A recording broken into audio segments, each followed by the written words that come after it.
Mesdames et messieurs, bienvenue à votre tout premier numéro de votre journal de femmes sur votre chaîne. Tout de suite, des sommaires.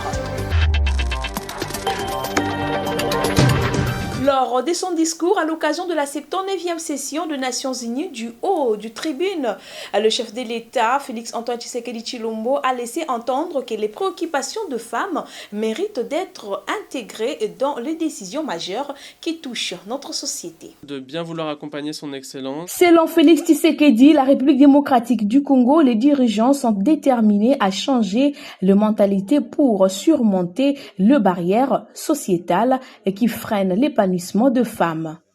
Il est essentiel d'impliquer les hommes dans ce processus afin de transformer la dynamique sociale et de valoriser leur rôle dans le succès des femmes. Il a rappelé que la Constitution congolaise consacre la partie, ce qui a poussé le gouvernement à mettre en place une stratégie de lutte contre les violences basée sur le genre, axée sur la prévention, des protections et la réparation de victimes. Cette stratégie se traduit par le Fonds national de réparation pour les victimes des violences sexuelles liées au conflit et de crimes contre la paix et la sécurité de l'humanité, en abrégé le FONAREV. La législation en cours vise à garantir cette protection. Pour Félix Tshisekedi, il convient de souligner les progrès significatifs réalisés en matière de participation de femmes à la prise de décision avec la nomination pour la première fois de l'histoire d'une femme comme première ministre et chef de gouvernement.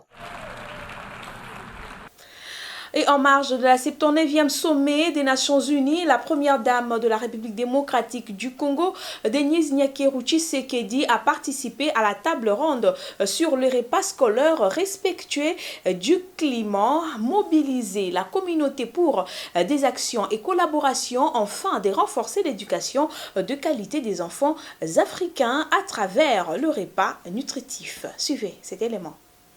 Lors de son intervention, la première dame a plaidé au renforcement des actions en faveur des enfants africains. En tirant parti de ces succès, nous pouvons renforcer nos actions et collaborations pour offrir à chaque enfant africain une éducation de qualité soutenue par le repas nutritif. Ensemble, bâtissons un avenir plus durable pour nos jeunes générations, a-t-elle déclaré. Denise Nyakeru dit avoir été inspirée des expériences partagées par ses collègues premières dames des autres nations, lesquelles expériences portent sur des programmes qui démontrent l'impact de repas scolaires sur la santé de l'enfant. J'ai été profondément inspirée par les expériences partagées par mes consoeurs premières dames, dont les programmes montrent l'impact réel et positif de repas scolaires sur la santé, la performance scolaire et la résilience climatique de nos enfants dans leur pays, a-t-elle ajouté. Pour l'épouse du chef de l'État congolais, ces initiatives améliorent non seulement la fréquentation et les résultats scolaires, mais aussi l'engagement et la réussite des élèves. Toujours à New York, la première dame Denise Tshisekedi a échangé avec la représentante spéciale du secrétaire général des Nations Unies chargée de la question de violences sexuelles en période des conflits lors d'une réunion de travail. Plus de détails dans cet élément que vous propose Jean-Pierre Moy. Les deux personnalités ont fixé leurs échanges sur les progrès réalisés, notamment grâce à l'amélioration du cadre normatif solide et à une évolution politique soutenue qui ont permis de mieux protéger le droit de nombreuses personnes à travers le monde. Elles ont également abordé les défis persistants tels que le manque de ressources adéquates pour soutenir et pérenniser ces avancées. J'ai réaffirmé mon engagement à collaborer étroitement avec Madame Dame Pétaine et toutes les parties prenantes pour relever ces défis et construire un avenir où chaque individu, particulièrement le plus vulnérable, puisse jouir pleinement de ses droits, a dit la première dame congolaise. Assurer un financement stable et suffisant est essentiel pour renforcer notre action et garantir que les engagements politiques se traduisent en résultats concrets sur le terrain. Tels sont les objectifs que les personnalités se sont fixés en marge de la 79e sommet de chefs d'État et des gouvernements de Nations Unies à New York. J'ai brossé un tableau sur la situation globale en ce qui concerne les violences sexuelles utilisées comme armes de guerre dans tous les pays qui tombent sous mon mandat, étant donné que la première dame est une de mes premières championnes globales sur la question. La situation est très critique avec les hostilités à l'est du pays. Mais nous avons aussi parcouru les efforts du gouvernement par rapport à la justice transitionnelle et les fonds de réparation.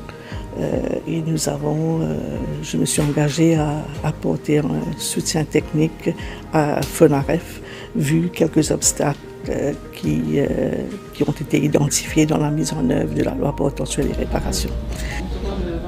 Toujours dans les mêmes chapitres de la 79e sommet du chef d'État et gouvernement, la première dame Denise Tshisekedi a présidé l'événement parallèle organisé par l'Assemblée générale de l'Organisation de premières dames africaines de développement. Pour le développement de l'Afrique, le thème était « Nous sommes égaux, amplifier les échanges grâce à la collaboration ». Écoutez. À travers cette rencontre, Denise Nyakeru a réaffirmé son engagement en faveur de l'égalité des sexes et de l'autonomisation de femmes sur les continents. Nous avons ensemble eu l'occasion de partager des progrès réalisés par nos pays dans le domaine de la santé, de l'éducation et de l'autonomisation économique de femmes et de la lutte contre les violences basées sur le genre, a-t-elle déclaré. Avant de poursuivre, nous sommes égaux en action, la deuxième phase de notre campagne. Nous sommes égaux, lancé en juin 2023 à Kinshasa, marque un pas supplémentaire vers l'atteinte de nos objectifs. Elle s'appuie sur la collaboration et le soutien de nos partenaires internationaux pour renforcer nos efforts en action concrète. La première dame de la République démocratique du Congo a eu le mot juste pour remercier toutes les premières dames, le partenaire et les intervenants qui ont contribué à faire de cet événement un succès. Ensemble, nous pouvons bâtir un avenir où chaque individu, sans distinction du genre, peut s'épanouir et contribuer au développement de nos sociétés, a conclu l'épouse du chef de l'État congolais. Changeons de chapitre, la première ministre Judith Suminwa a participé à une séance de travail avec une délégation de l'anti-syndicale de transport routier et celle de la Fédération des entreprises du Congo, ainsi que le ministre de Transport et celui de l'économie, afin d'éviter la grève de chauffeurs de véhicules poids lourds sur la RN1. Suite au non-respect de la résolution de la tripartite de novembre 2023, la première ministre a pris l'engagement de multiplier tous les efforts pour ne pas déclencher une paralysie des activités économiques et produits alimentaires et autres sur l'axe RN1. Le président de l'intersyndicale de transporteurs de poids lourds, André Chikoji, s'est dit convaincu que cela aboutira à une solution qui répondra aux attentes des transporteurs. Toujours ce même mardi, le président du Sénat, ex-PM de la République, Samalou Kondé, a eu un tête-à-tête avec la chef du gouvernement. Ensemble, ils ont abordé les axes prioritaires de la loi de finances 2025 et les 6 engagements du chef de l'État. Après la libération de certains prisonniers à la prison centrale de Makala par le ministre de la Justice Constant Moutamba, une question se pose, celle de savoir combien de femmes sont-ils détenues et celles libérées à ces jours, bien après l'avènement malheureux du 1er septembre 2024 dans la prison centrale de Makala où plusieurs femmes seraient violées selon les ONG de défense des droits de femmes. Images et commentaires. Emmanuel Adoukol de la Fondation Bill Clinton pour la paix affirme que plus de 200 femmes sur 2 milliers qui composaient les pavillons nefs de femmes auraient été violées ces jours-là. Les associations qui viennent en aide à ces détenus n'ont pas pu confirmer ces chiffres, mais admettent que beaucoup ont pu l'être. Les hommes ont investi le pavillon nef, celui réservé aux femmes, au motif de les libérer avant de violer. Un grand nombre d'entre elles témoignent. Une détenue qui a assisté à la scène. Plusieurs jours se sont déjà écoulés sans que ces femmes bénéficient de l'aide et les preuves de ce qu'elles ont subi risquent de disparaître. Les enquêtes annoncées par les autorités pour faire la lumière dans ces crimes odieux piétinent. La plus grande question qu'on se pose est celle de savoir si ces violences resteront impunies. Nous avons fait des recommandations et des propositions. Les systèmes judiciaires ou même le gouvernement devraient renforcer la sécurité des femmes détenues. Les processus de désengorgement de la prison centrale de Makala, qui pour son bon nombre de chemins, ne livre pas un chiffre officiel de femmes libérées jusqu'à présent. Quel serait l'essor de celles qui étaient violées? Ont-elles été bénéficiaires de cette grâce qui prendront soin d'elles psychologiquement et physiquement en regard des conditions d'incarcération déplorables telles que vues sur les réseaux sociaux et les témoignages de certaines détenues? L'état des droits, c'est aussi de garantir à ces femmes détenues ce dont elles ont besoin. Beaucoup de femmes se permettent de se faire percer le parti de leur corps sans tenir compte de ses conséquences. Dans notre rubrique, c'est que les femmes ignorent, nous avons choisi de parler des conséquences de piercing. Suivez plus de détails dans cet élément que vous propose Alegresse Moubikaï. Le piercing est une pratique dont plusieurs effectuent afin de se sentir en confiance, belle, ainsi de suite. Mais ce dont elles ignorent, c'est que cette dernière leur expose face à plusieurs risques.